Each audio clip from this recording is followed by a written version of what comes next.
Hi guys, this is Boomer for Caravel Gaming and welcome back to the Revenge campaign. This time around we are going to be going up against the Oracle of Daya deck, which is the deck that I played against last time. As you can see going through now, I have now taken the liberty of unlocking every single deck fully. So we are going to have our choice of every single deck to go through to take on our Revenge campaign decks. And this time I think I'm going to go with Mind Maze, which is Jace Bellerin's deck, and it is a mono blue, I would say aggro tempo-y sort of deck. It's based around these creatures, the illusions. They all have the ability that when they become the target of a spell or ability, sacrifice it. Well, I don't think the Oracle of Daya deck has any way to target anything, so that's a good start. And as you can see, the guys 2-2 for 1. These guys are very undercosted for their, very overpowered for their cost. This guy is the mainstay of the deck. Phantasmal Image, 1 colorless and a blue for a 0/0. It may come into the battlefield as a copy of any creature on the battlefield except it's an illusion and has the illusion ability. And the second core of the deck is this guy, Lord of the Unreal. 2 blue for a 2/2. Illusion creature you control get +1/+1 and have hexproof. Hexproof meaning they can't be targeted except by you. So you can pretty much see where this is going. So this deck's pretty quick, but it also has a couple of nice tricks up its sleeve. First off is this guy, Snapcaster Mage. 2 mana for a 2/1 with flash. When it enters the battlefield, target instant or sorcery in your graveyard gains flashback until the end of turn. Flash means that you can play it at any time, and giving an instant or sorcery flashback means that you can play it from your graveyard for its mana cost. Krovica Mist is just an XX with flying for 2 that's equal to the number of illusions on the battlefield. Ovin Eyes I've decided to put in the deck because we're playing against the Big Green Monsters deck. Target creature loses all abilities and becomes a 0/1 until end of turn. And we have good old-fashioned straight-up counter spell. 2 blue, counter target spell. And then we come to a little bit of the meat of the deck. We have 3 colorless, 3 mana for a 3/4 flyer with the illusion ability. Claustrophobia, which is 3 mana enchanted creature. When Claustrophobia enters the battlefield, tap the enchanted creature and it doesn't untap during its control's untap step. Dream Fracture, which is another counter spell. Divination to draw a couple of cards. Chronozoa, 4 mana for a 3/3 flyer with Vanishing 3. Vanishing means that when it comes into play it has this many counters on it, and at the beginning of your turn you remove a counter off it, and when it has no counters it dies. However, when it dies, if it has no time counters on it, time counters are what comes in with Vanishing, you put 2 tokens that are copies of it onto the battlefield. So it essentially just keeps splitting and splitting and splitting over so many turns. It's okay, it's a little bit slow. Phantasmal Dragon is a 5/5 flyer for 4 with the Phantasmal ability, pretty good. Cryptic Command is amazing and a staple in Modern. 4 mana, choose 2 of the following. Counter a spell, return target permanent to its owner's hand, tap all creatures your opponents control, or draw a card. Usually it'll be counter draw a card, but Mind Control, 5 mana, you control enchanted creature. Use it to steal these big guys. Force of Will. This deck has Force of Will in it. 5 mana, counter target spell, or you may pay 1 life and exile a blue card from your hand rather than pay Force of Will's mana cost. Legacy and Vintage staple, probably worth about 35 quid these days. 50 bucks if you want it translating, and yeah, just awesome. Draining Whelk, 6 mana for a 1/1 flying flash, not impressive so far, but when it enters the battlefield, counter target spell, put X +1/+1 counters on Draining Whelk, where X is that spell's converted mana cost. Late game card for sure, but you know, when we've got a deck that's casting 9s and 10s against us, this guy's pretty awesome. And another one, Sphinx of Magossi, 6 mana for a 6/6 flyer, 2 and a blue, draw a card, then put a +1/+1 counter on it. A little bit late game, but it's okay. And finally Royal Elemental, which is 6 mana for a 3/2 flyer. Whenever I lay a land, I may gain control of the target creature as long as I control Royal Elemental. Again, amazing against the deck we're up against. So let's look at what we're not playing. The first thing is Mirror-Man Phantasm. It's a 5/1 flyer for 5. And for a colourless and a blue, I can shuffle it into my library and then reveal cards from the top of my library until I reveal Mirror-Man Phantasm and put it onto the battlefield. Again, 5/1 almost indestructible, but it's really hard to actually deal. You know, it's not that impressive for its mana cost and like 1 toughness, and I just think there's better stuff that can go in the deck. Time Reversal's a draw 7, 3 blue blue. Each player shuffles his or her hand and graveyard into their library, then draws 7 cards, exile Time Reversal. Sounds okay until you realise your opponent with his million mana in his deck gets the chance to go first with all that new mana. Temporal Mastery is 7 mana, take an extra turn after this one, and it has a miracle of 1 and a blue, which means if it's the first card you draw during a turn, you can cast it for its miracle cost. Basically doing the whole look at what I top decked idea. The slight problem being that this deck has no way to manipulate its library, so when it happens it is just literally a miracle. There's no way to guarantee it happens. Omniscience costs 10, so at this point it'll be the last thing that I'm going to cast from my hand, so there's no point. Twincast is a decent spell, but I would use this spell if I was up against a deck that was casting spells at me. Like if I was up against a red deck, I would play Twincast. However, in this case, it's copy target instant or sorcery. You may choose new targets for the copy. Next card is Jace's Mindseeker, a 4/4 flyer for 6. When it enters the battlefield, put the top 5 cards of his or her library into a graveyard. You may cast an instant or sorcery from among them without paying its mana cost. Again, not up against a deck that's going to be casting many instants or sorceries apart from stuff which gets land, so not really that impressive. Jace's Phantasm's a 1/1 for 1 with flying. It gets +4/+4 as long as an opponent has 10 or more cards in his or her graveyard. Problem with this is, again, I'm not really milling my opponent, so it's just going to be a 1/1 flyer for 1, not very impressive. Veiled Sentry, 1 blue mana enchantment. Whenever an opponent casts a spell, if Veiled Sentry is an enchantment, it becomes an illusion creature with power and toughness each equal to that spell's converted mana cost. Potentially useful in this matchup for sure. Might be better than Chronozoa, so that's something that I'm definitely looking at. The only thing I'd be concerned at is that he does still have Explores and all that, so he just makes it a 2/2 and then it's irrelevant. Ether Figment, 1 colourless and a blue with kicker 3, it can't be blocked, and if it's kicked it comes in as a 3/3 unblockable, not really that impressive. Incursion Specialist, a colourless and a blue for a 1/3, whenever I cast my second spell each turn it gets +2/+0 and can't be blocked. Again, not impressive on its own, and its trigger's too hard to work around. Phantom Warrior is a 2/2 that can't be blocked for 3. Again, not tremendously efficient considering what we have in the rest of the deck. Illusory Angel is 2 and a blue for a 4/4 flyer. You can only cast it if you cast another spell this turn. Potentially useful in a format like Legacy where you can play a Soul Land and a Mox and then cast it.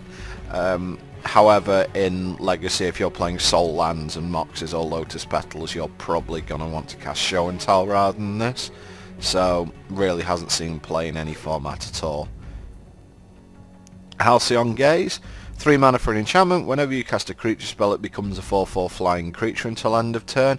Again, potentially useful, but it can just be a situation where it doesn't get activated. You draw land a couple of turns, it's just sitting there. It's not really that great.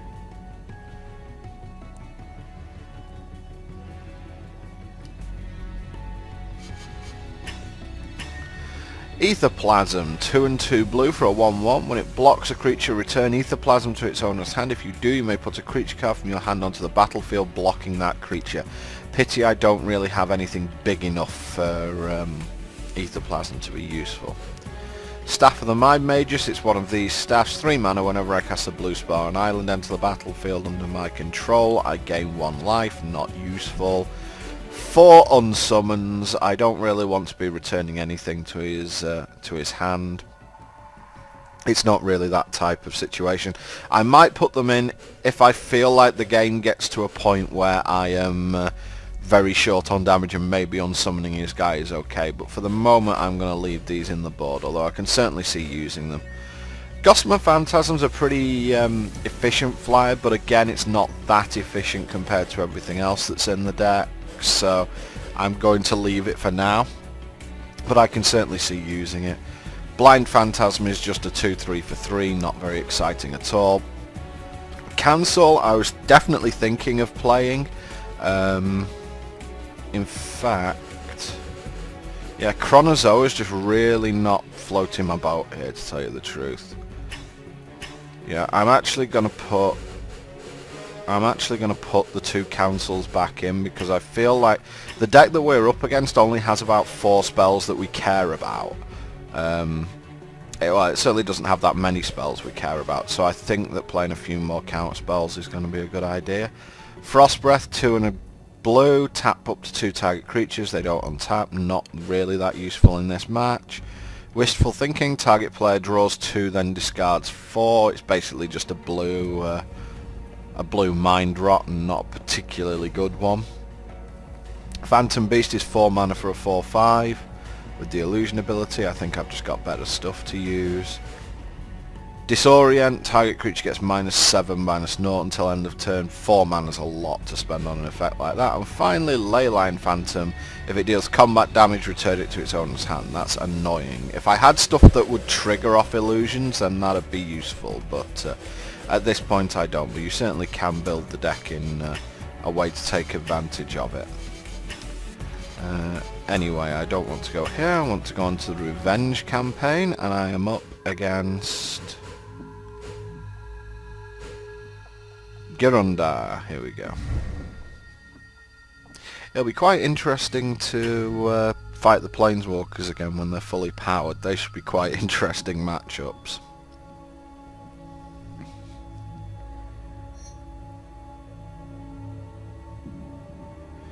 Okay, I only have 1 land,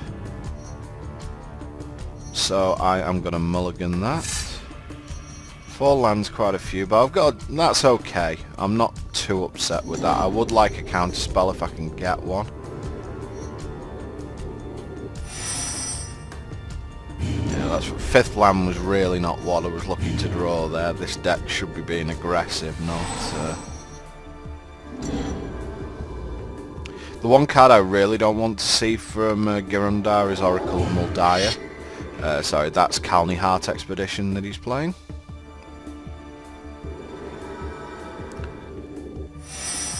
Wow, that's bad. That's really bad. Oh, I'm going to make the Lord of the Unreal.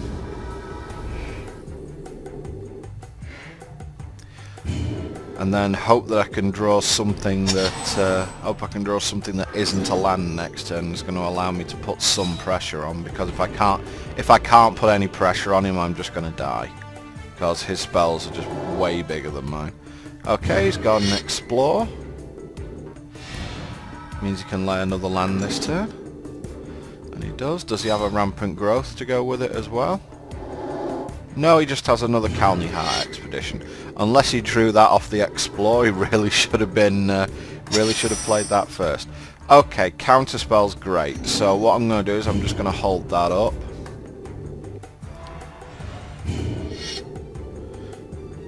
As I really don't want to see Primeval Titan from my opponent here.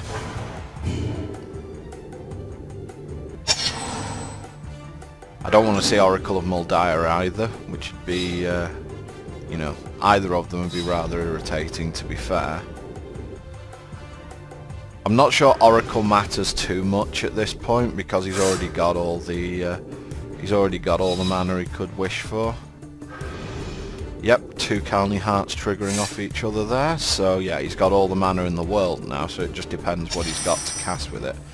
Another counter spell, good. If I'm lucky, this Lord of the Illusion could end up going all the way. Somehow doubt it, but it is possible. I could really do with like a second illusion. I think a second illusion would allow me to just pretty much win with 2 counter spells. Phantasmal Image would be awesome. Well, whatever it is, it's slowing down my computer horribly. Stop the timer. What is it? Oh, it's Tooth and Nail with Entwine. Yeah, that is not happening. I'm using the cancel because it costs more mana, and I would rather have the be able to cast Divination and Counterspell next turn. Claustrophobia is an okay draw. Let's cast Divination. And we draw another Lord of the Unreal, which is a tiny bit irritating because that's probably the one thing I didn't want to draw at this point.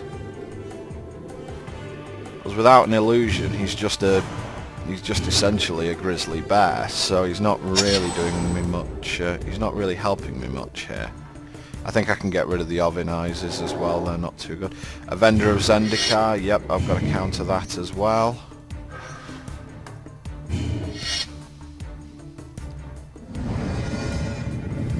So now we are completely... Oh, that's fine.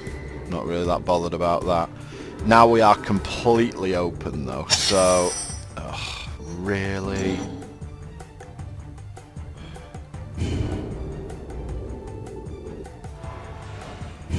Well, let's attack.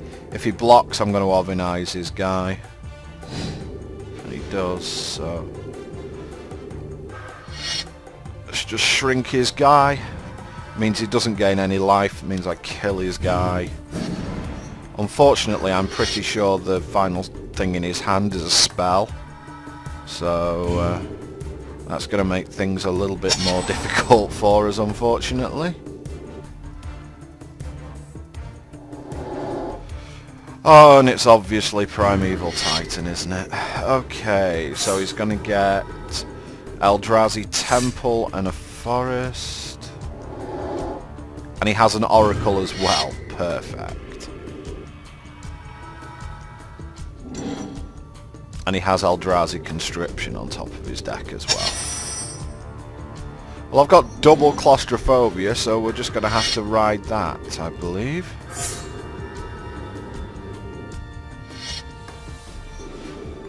I have to do it to both of his guys, because otherwise he just puts that... Otherwise he just puts that Eldrazi Conscription on it and I lose.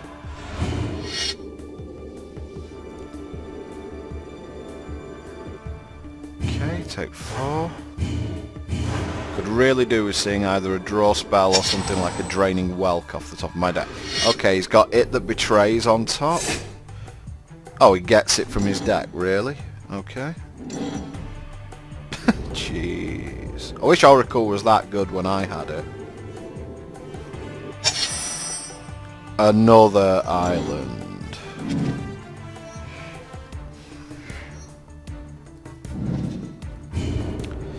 Well, basically, I can humble his guy next... Sorry, Ovinize. Ovinize is a reprint of a card from Urza's Saga called Humble.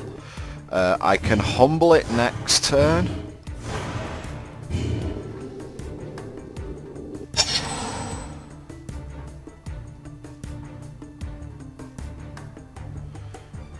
Which, if it kills it, that'll at least be useful in some way. But I don't think it doesn't work the way it used to work. But, yeah, it was still okay, I think. Can he cast Eldrazi? Yeah, see, that's a problem now, because what used to happen here is that if you Ovinized his guy... Oh, what a draw. It used to be if you Ovinized his guy at this point, it lost the stuff off the enchantment, but I don't believe that's the way it works anymore. I'll test it out at some point.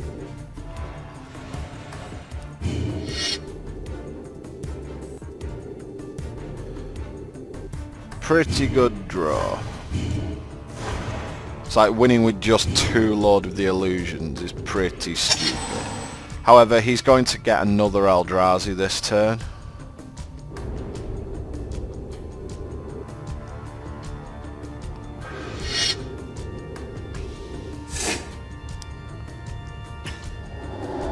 Oh, that's a good one. He's going to get back his Avenger of Zendikar. Yeah, I'm dead. I believe I'm dead. Yep, I'm dead. There's no way I can win from here. So, I'm going to restart that draw. In fact, I'm going to concede and do what I thought I was going to do. Thought I should have done with the deck when I was playing through. Deck manager. Let's get rid of those Ovinizes because they didn't do anything. Where did they go? And was it on summons I wanted? I don't think so. The only problem with playing mono blue is that you have no way of dealing with... is Veiled Sentry better, or do I just want a...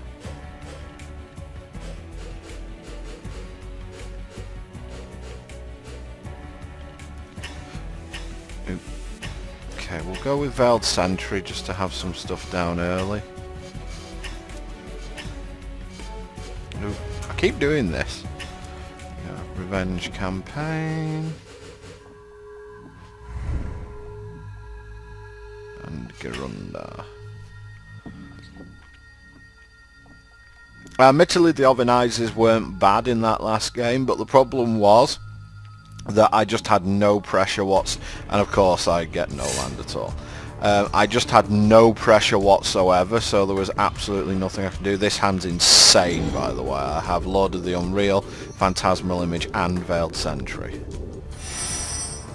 Okay, so we're going to put the Veiled Sentry out there. My guess is it's going to be a 2-2, but that's absolutely fine. I'm really not... 2-2 for 1 is cool, especially with Lord of the Unreal pumping it up next turn. Then I make another Lord of the Unreal with Phantasmal Image, and I've got Mind Control backup if I make enough mana. Okay, let's just put the Lord of the Unreal out there. My opponent's done nothing on 2. Now either he doesn't want to wake up the Veiled Sentry, which I think is a really weird way to play. He's going to have to wake it up at some point, otherwise I'm just going to win. Really? Okay, well while he's messing around, I'm going to Phantasmal Image my Lord of the Unreal. And you can see that this has a double effect. Because it's an illusion itself, because of the Phantasmal Image, it gets the +1/+1 and hexproof, and it's affected by both Lord of the Unreal, so it's actually a 4/4 hexproof for 2 mana. So this is the point where he's going to have to do something, otherwise I'm just going to beat him to death with these 2 Lord of the Unreals. And what makes it worse now is that any spell he casts, this Veiled Sentry is going to be massive. And he doesn't cast a spell again. Is he waiting to cast some sort of unbelievably huge fatty? Because I don't... No, I'm just going to keep the pressure on. I'm just going to make another illusion. This one's a Mahmoti Jinn, essentially, a 5/6. But yeah, this is why this deck is shown as pretty fast, because Lord of the Unreal Phantasmal Image really puts pressure on quickly. And I mean, he can't cast all his dust at the moment, so... Gotta cast something, dude, yep. No, and that wakes up my Veiled Sentry, which is now a 5/5. And he makes a forest and gains 2 life. Good on you. And Rampant Growth. Kalni Heart Expedition. Okay.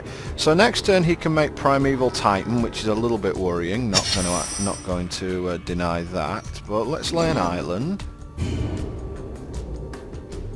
And I'm going to attack with these 3. So he's going to have to block, and that's going to put him to 5. I think at this point my plan is just to mind control whatever he plays next turn, so because I'm searching for land, I'm just going to cast Divination. Oh, and I get Cryptic Command, that's amazing. Yeah, I don't think there's anything in his deck he can currently cast which is going to help him now. Yep, you may have a land on, and even an Eldrazi Temple off the Oracle, that is fine. Or you can lay a forest for whatever reason. I don't understand why you do that, but never mind. So he is just dead. Let's make a 3rd Lord. because no greater success than excess, and in. So yeah, that's what this deck can do. The only thing that would have been better is if I'd had a counter spell instead of this 6/6 here, but I don't really think that that's going to make too much of a difference. This was a pretty big splatting, really. So yeah, that's the Oracle of Daya deck defeated, and next up we are going to have Esnalek with the Sliverhive. We're going to have to take on a fully powered Sliverhive deck. I wonder what I'm going to take against that. Well, you'll be able to find out next time. See you then, guys.